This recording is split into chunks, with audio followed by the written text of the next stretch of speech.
Project Manager Interview Mastery Series. Today we are exploring, as a project manager, how do you prioritize your tasks? I got this question in the previous series as a comment, and I thought it's a nice question. Let's explore it together. I personally believe the interviewer might want to know how organized are you in your day-to-day tasks? Because as a project manager, we handle crises, we handle various compelling priorities. And if we are not organized ourselves, how possibly we can organize our whole team? So my answer should demonstrate that I follow a good time management principles and strategy. I continuously keep improving my time management, and I follow appropriate tools and technique which ensures that my time is managed and my prioritization are done in order to ensure project objectives get delivered. In this particular video, I will explore some of the time management strategies which you may want to include with example in your answer. And I personally believe these strategies are also good in your day-to-day project management situation. The idea number one, or the first strategy I want to focus on, we need to make sure all the tasks are visible or they are somewhere inventorized. If you're working in the Agile environment, you can definitely use a term that I want to make sure everything is available in the format of Kanban board. If you are not working in the Agile manner, you can ensure that I want to make sure that there is a one repository where all the pending items are available. So as a project manager, if I am answering this particular question, I ensure for my team as well as for me, we follow our work management system well. You might be following Jira. You can say, I ensure all the work which we are doing for the project, for myself as well as for the team, is available in the Jira. If I want to raise something and want the team to look into this particular work, I ensure that I also use Jira in order to ensure that it is inventorized. So we use a common repository which ensures our whole team task is available there.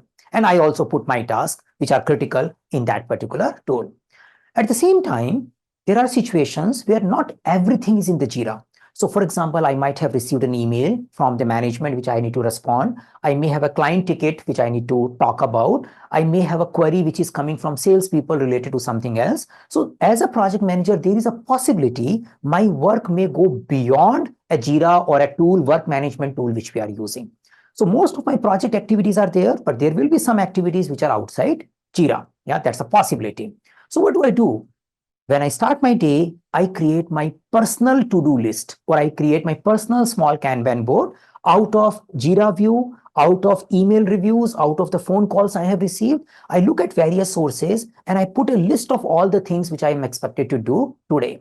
And that is something I review every day in the morning. I make sure that all the critical things which I have to act upon today are visible to me without looking here and there at a one place. I personally follow a sticky notes based personal Kanban board. You may use some electronic tool as well, but you need to make sure that you inventorize all the work which is there with you first. That's the first thing I do. The second thing, second time management strategy after making the work visible or available to me, I start doing prioritization.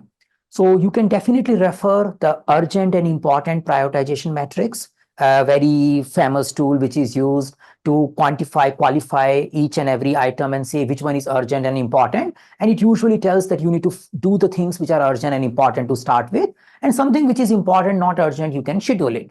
So you have a list of the things which in front of you. You look at urgency and importance of it. In my personal opinion, I also put size into it. If something is, there are two things which are urgent and important, I may want to do those which are less effort, which can be closed faster. Because if I have a long list, if list gets shortened up, it itself gives me a motivation and I becomes a little bit well organized. So I look for those opportunities which are critical, which means they are urgent and important, and they will not take much time. I resolve them first. I also look at the impact of those urgent and important. If there are more than one item urgent and important, like who is getting blocked, if I do something, how it can unblock a series of activities which can help our team to go forward. So I see those particular impact and I prioritize based on those things. So you can use the second idea that after having a list of the things, I look at urgent and important, and I also look at the size of the items and overall impact of the items which are on me, and based on that I prioritize and I finish them. The third idea, which is kind of influenced by urgent and important space only, I look for why I'm doing these tasks. I continuously improvise and start looking at the day-to-day activities I am doing, and I figure out what all I can ignore or what all I can avoid doing or remove from my task list. Now, as a project manager, and today when we are talking about agile ways of working, I probably don't want to use the word delegate. Yeah. So delegate may looks like that I am becoming someone and I want my team member to do something which I used to do. Yeah, that's something. Rather than I use a word, I try to empower my team. Yeah. So there is a little slight difference between delegation and empowerment. The delegation is more like someone else is doing job for you. Empowerment is that you are not becoming a bottleneck in the process. So you realize that, oh, why this thing is coming to me? Why don't this thing can directly go to the stakeholder and my team member and stakeholder can communicate and resolve it?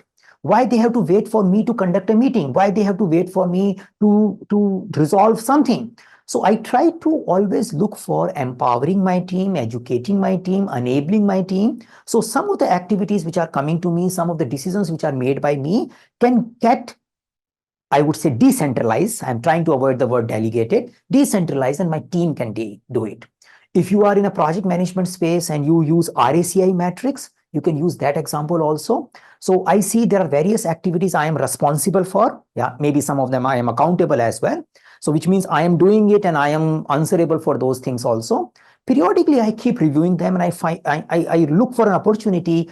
How can I make this responsible situation to probably a consult or probably to an informed situation? So I want to get away from doing it, and probably the team members can consult me if they need it. And gradually, I want to reach to a situation where team can do it. They just keep informing me that they have done this particular thing. In case I want to do some intervention, I can do in that particular area.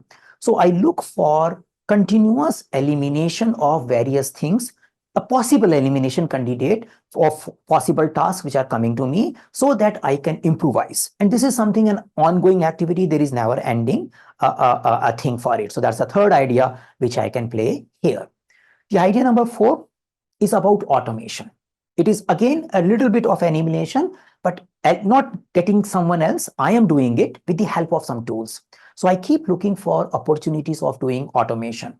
Say, you can give an example. I used to create weekly status report. Gradually, I moved using Jira dashboards for sharing those particular status with the management. I have a saved queries in my Jira, so I use them. I create notification, I create events. I use Excel macros where I feed the data and it can create various trends and patterns, which I usually use for my retrospective meetings. I can use ChatGPT, if that is allowed in your organization, to create various trends. I have saved prompts. I know what I have to do. I have a format. I have an Excel sheet where I feed the data. I feed into a ChatGPT, and then I put a specific prompts. It shows me the data, and that is something I use for my retrospective and management reviews.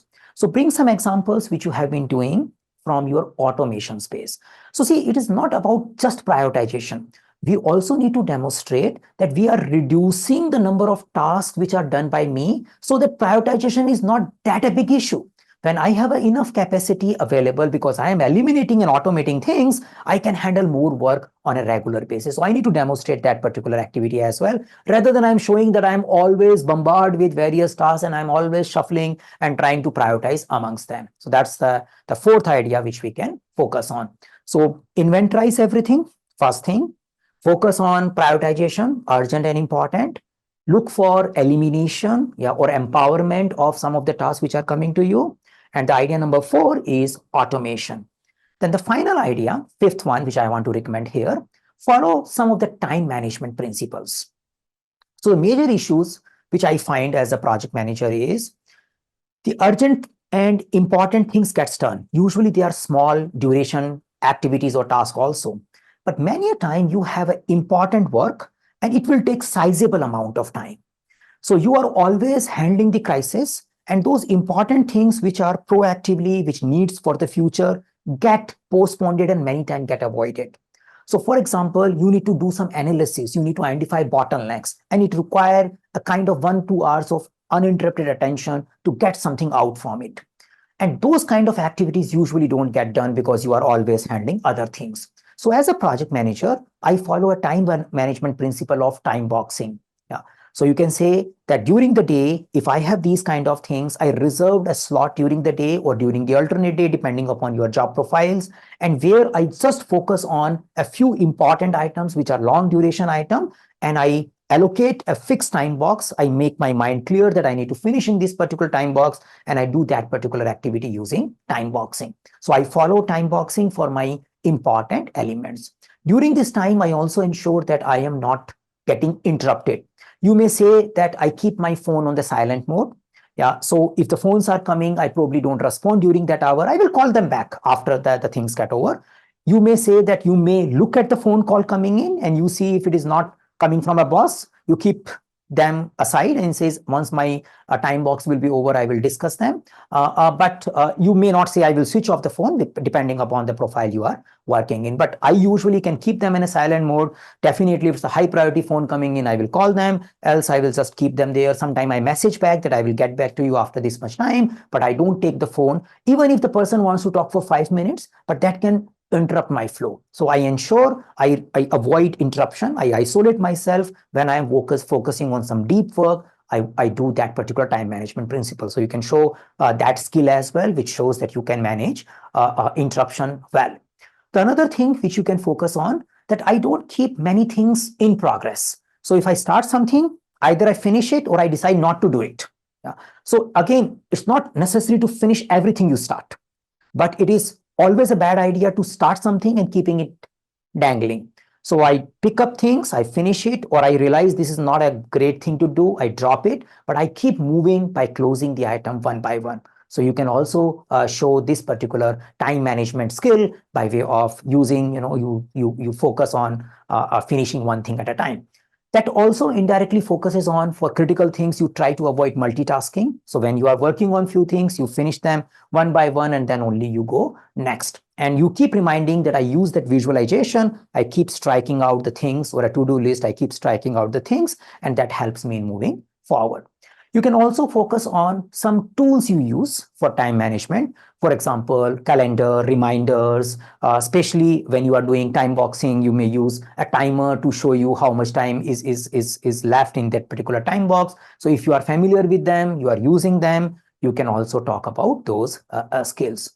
So overall, that's I think the idea I want to share. How do you manage your time as a project manager? And probably this can help you in framing your own answer. The overall recommendation I would give is bring your own example, start practicing some of these techniques on your day-to-day basis, and keep improving your time management and prioritization on a regular basis. I need to keep showing that it is something which I keep pursuing, I keep making it perfect, and there are things which I keep adding and removing in my overall time management strategy. If you have some other questions related to project manager interview, please drop a comment. We'll try to take it in our next episode. And if you're liking our series related to project manager interview series, you probably want to subscribe and put the notification button so that you get notified whenever we post new videos on project management related topics.